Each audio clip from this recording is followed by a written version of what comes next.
Hi there, this is Carl at Scan Pro Video, and in this series of videos we're going to demonstrate using different Syrp products together from start to finish. If you haven't seen the previous videos, we've covered setting up the Magic Carpet and installing the Genie 2 Linear.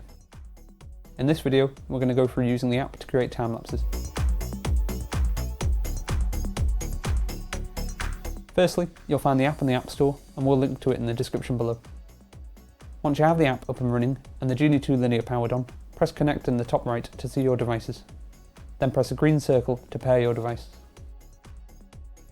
If it's your first time using the app, make sure to check the settings in the bottom left for things like unit of measurement and frame rate. To set up a time-lapse, press Create Content, then selecting any of the top three, press New Setup. Here you'll be prompted to choose your start point and your end point.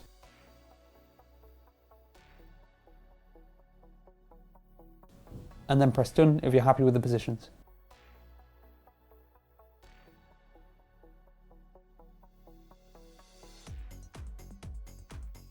You can choose the length of time your time-lapse will record for and you're all set. To start your time-lapse, once you're recording on your camera, hit the record button on the right of the screen.